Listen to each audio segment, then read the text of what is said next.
the Delusional Series, compiled according to the teachings of the Master, author Fafu. The Delusional Series, Part 6, Afflictions. Every action we take reveals our true nature, moment by moment. Only those free from pride can possess a gentle and yielding spirit. Those with pride are rigid and inflexible, like a frozen statue that stands unyielding in the wind, or someone who starves rather than bends. This stubborn pride is difficult to soften, and the more rigid one becomes, the harder it is to reach them, even for a Buddha. Consider a group of people studying together.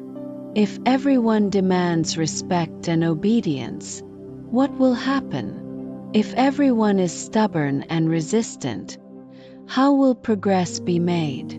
It is essential to understand the importance of humility. Without pride, one can naturally align with the support and assistance of others.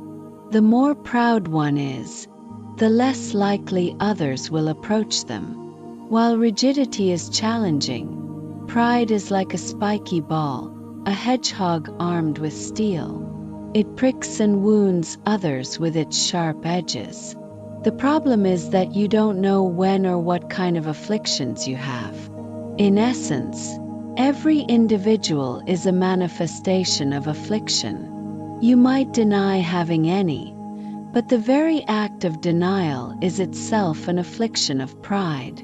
If someone were to suggest that you have afflictions, you might doubt it, creating an affliction of doubt. If someone were to affirm your afflictions, you might become angry, creating an affliction of anger. If you were to think, "I am so good, yet my children do not acknowledge me," this would be an affliction of greed. If you then pondered why others would treat you this way, it would be an affliction of delusion. Thus, you are perpetually entangled in a web of afflictions. Before awakening, one might believe they are free from afflictions. In reality, they are simply ignorant, unaware of their own afflictions. It is only through wisdom that one can recognize their afflictions. Those who are unaware of their afflictions are in a state of delusion. In essence, most people are living in a state of delusion, constantly harming themselves with their afflictions, yet remain oblivious to it. You have not yet fully realized the importance of forbearance. Forbearance is the root of enlightenment. The more you understand it, the more enlightened you become, and vice versa. Therefore, the root of enlightenment is understanding. The key lies in clearly understanding oneself.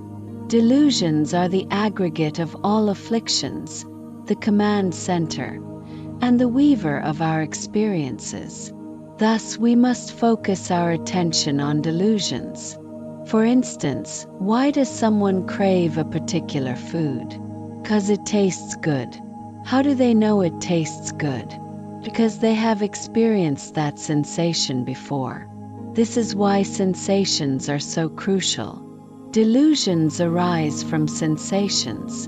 If you have never experienced a sensation, you cannot form a delusion about it. Once you have experienced a sensation, you can then form delusions about wanting to repeat that experience. This creates a compelling urge to seek out that sensation. At that moment, the delusion is filled with confidence. I must eat this. I must drink that. I must have fun.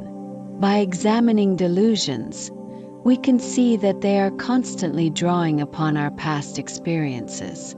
Once we fixate on a particular experience, it becomes a focal point. I want to eat this. I want to do that. I want to wear this. This creates a powerful urge to act, a determination to achieve our desires. If we cannot examine delusions in such detail, we can still make progress by simply avoiding negative outcomes. However, such an approach lacks depth. The more we delve into the nature of delusions, the deeper our understanding becomes. Every act of greed inevitably undermines one's positive actions. Similarly, anger and pride will invariably destroy all good deeds. Every second, our demeanor, expressions, speech, and actions reflect our level of pride, a far more insidious affliction.